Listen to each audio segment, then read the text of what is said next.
Queridos amigos, reciban un saludo en la palabra del Señor. Voy a comenzar con la lectura del Evangelio según San Marcos. Volvieron a Jerusalén y mientras Jesús estaba caminando por el templo, se le acercaron los jefes de los sacerdotes, los maestros de la ley y las autoridades judías y le preguntaron: ¿con qué derecho has actuado de esa forma? ¿Quién te ha autorizado a hacer lo que haces? Jesús les contestó: les voy a hacer yo a ustedes una sola pregunta, y si me contestan les diré con qué derecho hago lo que hago. Háblenme del bautismo de Juan. ¿Este asunto venía de Dios o era cosa de los hombres? Ellos comentaron entre sí: si decimos que este asunto era obra de Dios, nos dirá entonces por qué no le creyeron. Pero tampoco podían decir delante del pueblo que era cosa de los hombres, porque todos consideraban a Juan como un profeta. Por eso respondieron a Jesús: no lo sabemos. Y Jesús les contestó: entonces tampoco yo les diré con qué autoridad hago estas cosas. Es palabra del Señor. Gloria a ti, Señor Jesús.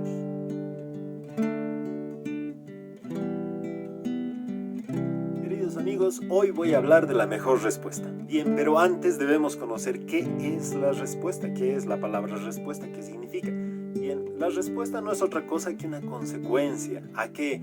A una búsqueda de algo desconocido, una inquietud que tengo, una posibilidad, una probabilidad, una inseguridad, algo nuevo que va a venir. No es otra cosa que en todo ese contexto decir que esto es una pregunta.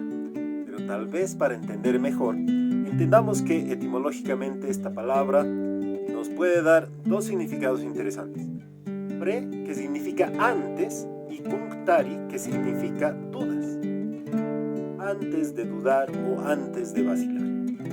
No es otra cosa que una inquietud, una duda que nosotros tenemos. Y en la lectura que acabamos de tener es importante reconocer esta pregunta, porque esta pregunta es muy dura y es hecha a Jesús.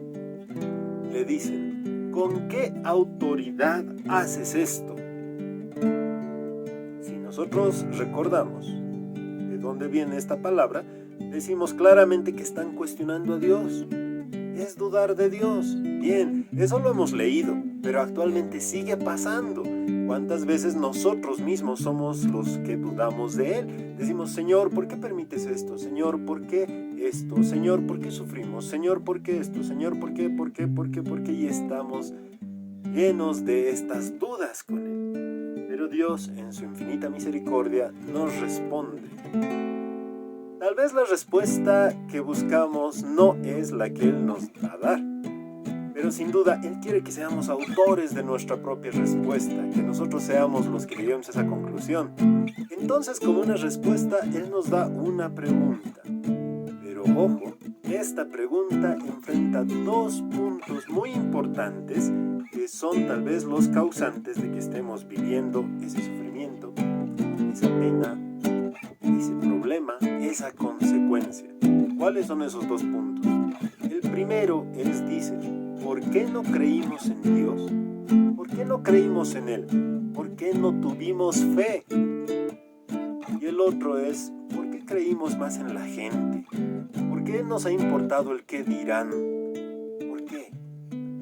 Son estos dos puntos que lo que van a hacer en nuestro interior es una lucha interna, que al final lo único que nos van a dar, o tal vez va a buscar en nosotros, es el valor de poder responder: esta pregunta fue por esto.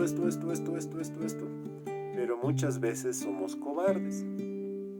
Y ante estas dos decidimos decir: no sé, no sabemos. No sé por qué lo hice, no sabemos por qué pasó, no sé. Y esto es parte del autoengaño. Pero escuchen bien. El engaño, robo, mentira hecho por terceras personas, ¿sí? Tenemos instrumentos para detectarlos, o tenemos formas que actúan para ayudarnos a librarnos de eso. Pero cuando este autoengaño es de nosotros, es decir, por eso es la palabra autoengaño, es difícil de que nosotros dejemos de engañarnos. Porque es nuestra decisión. Nosotros hemos decidido dejar de ver y portarnos así con este autoengaño. No hay otra cosa y no hay cosa peor que la autocompasión. ¿Cuánta gente va sufriendo porque no quiere reconocer que está engañada por sí misma? Y ese es el punto. Entonces nosotros tenemos que ser capaces de ser sinceros. Abramos nuestra expectativa, nuestro cerebro, nuestro corazón, nuestra conciencia, pero sobre todo entendamos estos dos puntos. ¿Por qué no creímos en Dios? ¿Y por qué creímos más en la gente que en Dios? Entonces, para obtener la mejor respuesta, seamos sinceros con nosotros mismos. Que Dios te bendiga.